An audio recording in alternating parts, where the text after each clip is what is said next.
오늘 우리에게 주시는 하나님의 말씀은 열왕기하 12장 1절에서 21절까지 말씀입니다. 열왕기하 12장 1절에서 21절까지 한 절씩 교독하겠습니다. 예후의 제7년에 요아스가 왕이 되어 예루살렘에서 40년간 통치하니라.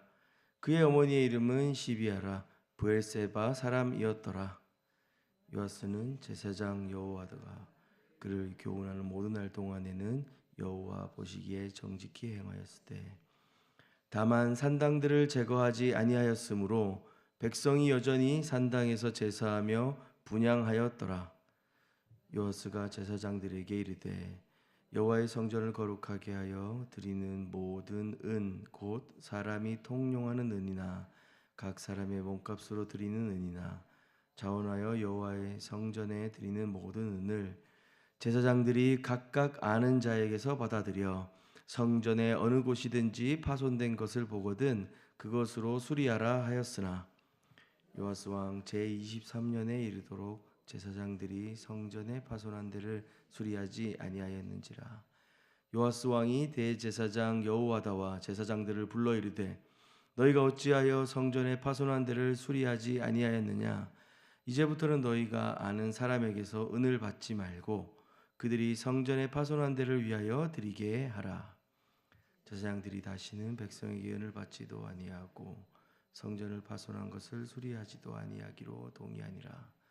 제사장 여호와야다가 한 궤를 가져다가 그것의 뚜껑에 구멍을 뚫어 여호와의 전문 어귀 오른쪽 곳 제단 옆에 두매 여호와의 성전에 가져오는 모든 은을 다 문을 지키는 제사장들이 그 궤에 넣더라.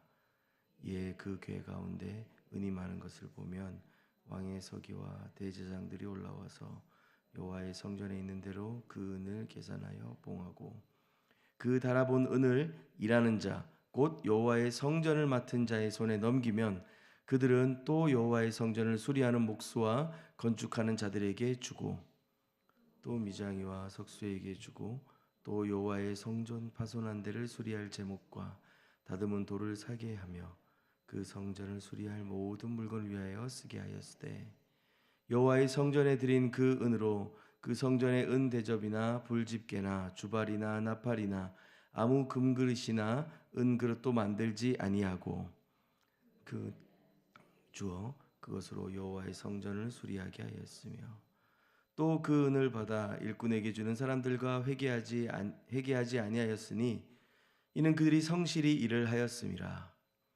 속건제의 은과 속죄제의 은은 여호와의 성전에 드리지 아니하고 제사장에게 돌렸더라. 그때 아람 왕 하사엘이 올라와서 가드를 쳐서 점령하고 예루살렘을 향하여 올라오고자 하므로 유다의 왕 요아스가 그의 조상들 유다 왕 여호사밧과 여호람과 아하시아가 구별하여 드린 모든 성물과 자기가 구별하여 드린 성물과 여호와의 성전 곳간과 왕궁에 있는 금을 다 가져다가 아람 왕 하사엘에게 보냈더니 하사엘이 예루살렘에서 떠나갔더라. 요아스의 남은 사적과 그가 행한 모든 일은 유다 왕 역대지략에 기록되지 아니하였느냐. 여호와의 신복들이 일어나 반역하여 실라로 내려가는 길 밀로 궁에서 그를 죽였고 함께 읽겠습니다. 그를 쳐서 죽인 신복은 시므아세 아들 요사갈과 소멜의 아들 여호사밧이었더라. 그는 다윗성에 그의 조상들과 함께 장사되고 그의 아들 암마샤가 그를 대신하여 왕이 되니라. 아멘. 요즘 시대는 자기 자신을 철저히 믿고 자신의 의지와 때로는 자신의 취향까지도 무조건적으로 존중되어져야 되는 시대라고 말하고 있습니다. 우리가 중요하게 생각하는 것, 소중하게 여기는 것은 그것은 나에게 중요한 것이지 모두의 공감을 얻을 필요도 없는 것입니다. 그러나 많은 경우에 우리는 우리 사회와 우리 세상이 중요하게 여기는 것을 나의 방식으로 투영하고 좀 바꾸었을 뿐이지 많이 다르지 않을 때가 많습니다. 하나님 앞에 구별하여 드리는 예물, 우리가 주님 앞에 드리는 헌신들 또한 뒤엉켜서 우리의 욕망과 나의 원함들 속에 잘 드러나지 않고 때로는 감춰진 채로 우리의 욕망과 나의 어떠함들을 드러내는 방식으로 하나님 앞에 드리는 때도 많이 있는 것 같습니다. 오늘 이 요아스의 이야기는 그 좋은 출발로부터 마지막 안 좋은 결론까지 어쩌면 저의 삶을 좀 들여다보게 하고 또 다시 살피고 돌아보게 하는 것 같습니다. 오늘 1절 말씀에 보면 예후의 제7년에 요아스가 왕이 되어 예루살렘에서 40년간 통치하니라 라고 했습니다. 어제 본문 11장 21절에 보면 요아스가 왕이 될 때 나이는 7살이었습니다. 우리 역사를 보아도 이런 어린 왕들은 누군가의 섭정이 있어야 했었습니다. 요아스는 제사장 여호야다가 스승이었습니다. 오늘 2절 말씀에 보면 요아스는 제사장 여호야다가 그를 교훈하는 모든 날 동안에는 여호와 보시기에 정직히 행하였으되라고 하고 있습니다. 다만 산당을 제거하지 아니하였으므로 여전히 산당에서 제사하며 분향하였더라. 1절에 나와 있는 요아스 왕이 40년이나 왕위에 있을 수 있었다고 하는 것은 사실 우리로 하여금 다른 중요한 왕들을 떠올리게 하는데요. 다윗 왕으로부터 지금까지 다윗 왕조에 속한 유다 왕들 중에 40년간 통치한 사람은 딱 3명이었습니다. 다윗, 솔로몬, 그리고 7살의 왕이 된 요아스 왕이었던 것이죠. 그렇다면 우리는 이 본문을 읽으며 그의 인생도 또한 그와 같이 주목할 만하고 또 업적들이 대단할 것이라고 기대할 수 있지만 방금 읽은 3절 본문에 그의 인생을 잘 설명하는 한 구절이 등장합니다. 다만 산당을 제거하지 아니하였으므로 백성이 여전히 산당에서 제사하며 분향하였더라. 그렇게 긍정적이지만은 못했다라고 하는 암시를 볼 수가 있죠. 하나님 보시기에 바르게 행한 지점들을 오늘 본문 전반부에서 그리고 있습니다. 4절에서 6절 말씀인데 요아스가 제사장들에게 이르되 여호와의 성전에 거룩하게 하여 드리는 모든 은, 곧 사람들이 통용하는 은, 또 각 사람이 몸값으로 드리는 은, 자원하여 여호와의 성전에 드리는 모든 은을 제사장들이 각각 아는 자에게서 받아들여 성전의 어느 곳이든지 파손한 것을 보거든 그것으로 수리하라. 성전 수리에 나선 것입니다.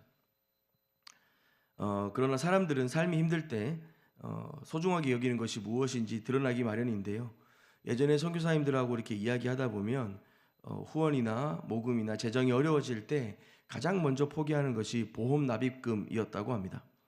당장 먹고 살기 힘든데 미래를 위해서 또 일어나지 않았으면 하는 일들을 위해서 준비하는 것, 그것은 쉬운 일이 아니었던 것이죠. 유다 백성들은 사실상 하나님만이 그들의 왕이 신 것을 드러내고 나타내는 족속으로 가나안 땅에 보내집니다. 그러나 그들은 하나님이 왕 되심을, 여호와 하나님이 왕 되심을 거절하였고 이방 나라들처럼 제도적인 왕을 갖기를 원했습니다. 그들의 미래를 뻔히 아심에도 불구하고 하나님은 왕을 허락하셨죠. 그렇더라도 잊지 말아야 할 것들을 그들에게 이르시는데요. 병마를 너무 많이 두지 마라, 부인들을 너무 많이 두지 마라 등등입니다. 핵심은 이런 것입니다. 너희의 어떤 군사력, 외교 이런 것 따위로 너희 인생을 걸지 말라는 겁니다. 내가 너희의 왕이라는 것이죠. 그러나 솔로몬 시대에 금세 망가지게 됩니다. 솔로몬이 그 외교를 위해서 바로의 딸을 첫 번째 부인으로 들이기도 하고요. 가장 병마가 많았던 시대였기도 했었습니다. 물론 그때도 여호와 하나님을 섬기지 않은 것은 아닙니다. 심지어 그들은 역대 가장 화려한 성전을 가진 자들이었습니다. 그러나 그것이 그들로 하여금 하나님 중심의 삶을 지켜준 것은 아니었던 것 같습니다.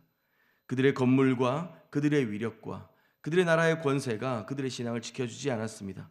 사실상 그들이 살았던 삶의 태도로 그들의 진심이라는 것은 다 폭로되었습니다.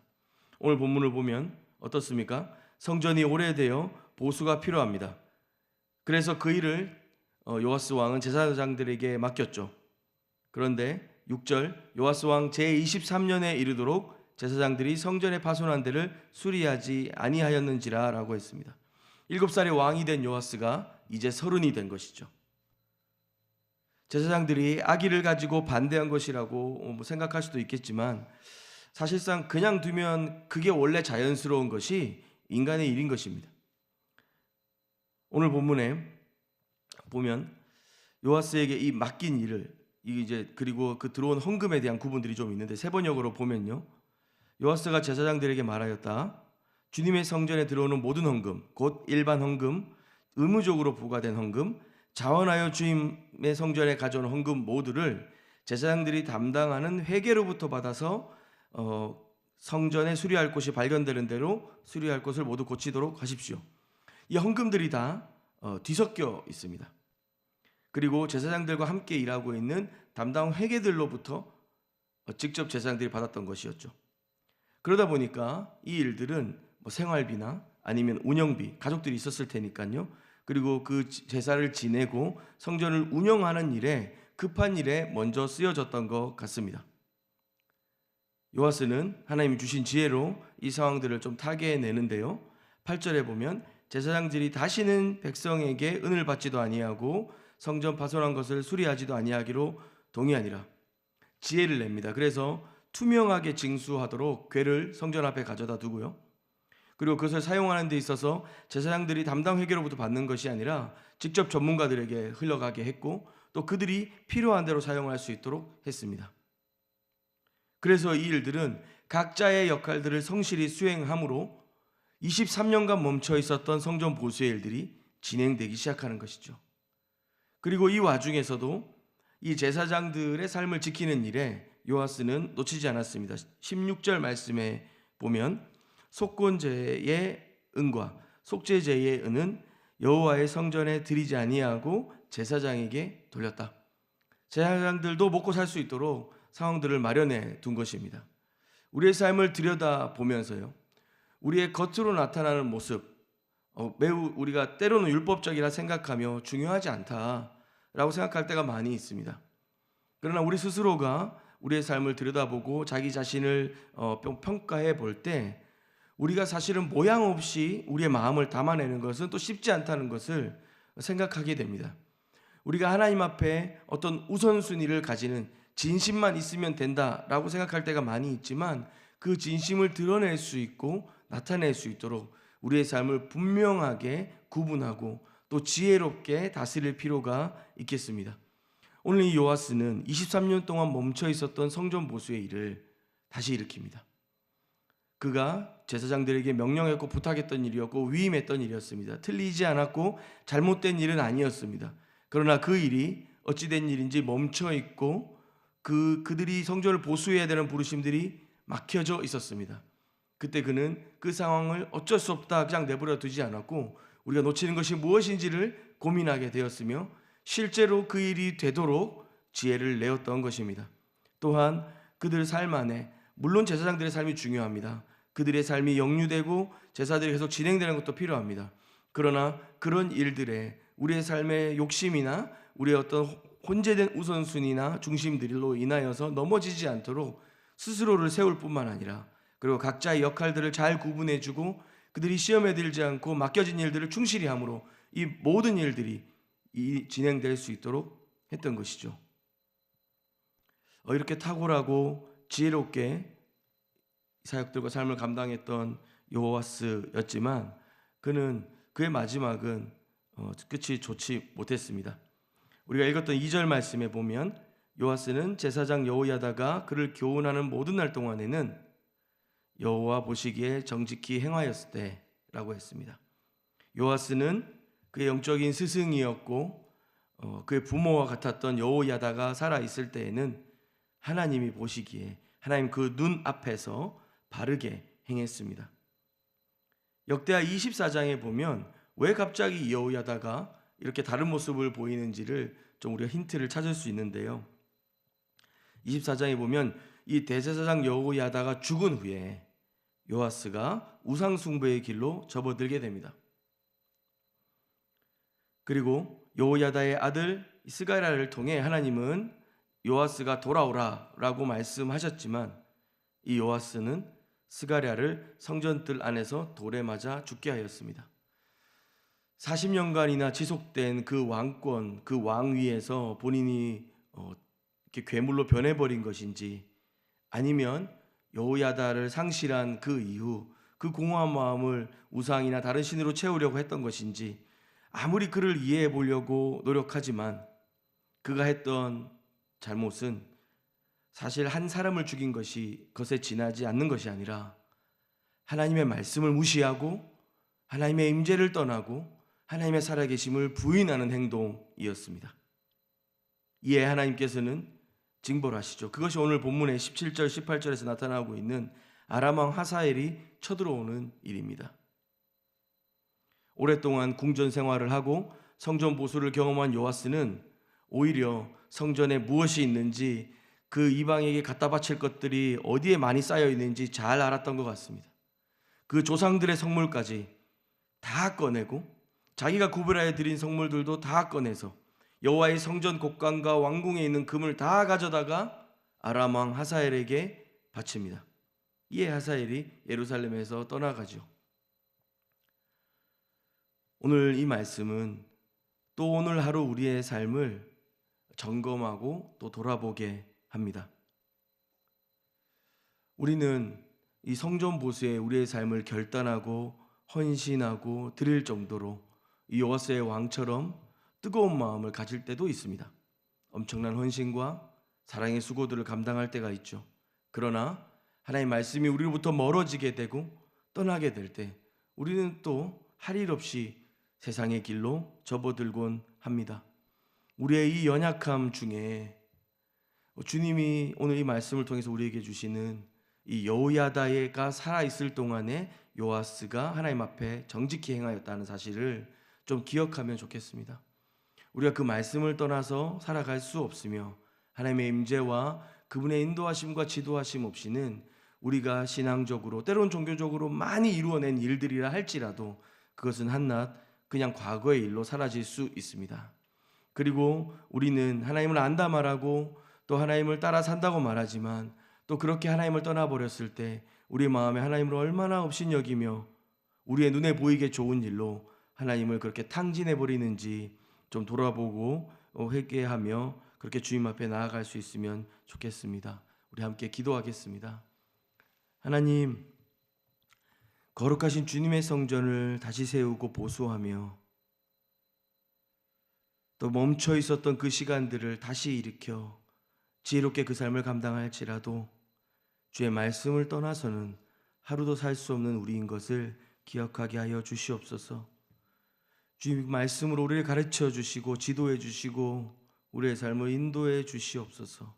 그렇게 주께서 베푸시는 은혜로 말미암아 겸손히 그 뜻 안에 걸어가고 살아가는 우리가 되게 하여 주시옵소서.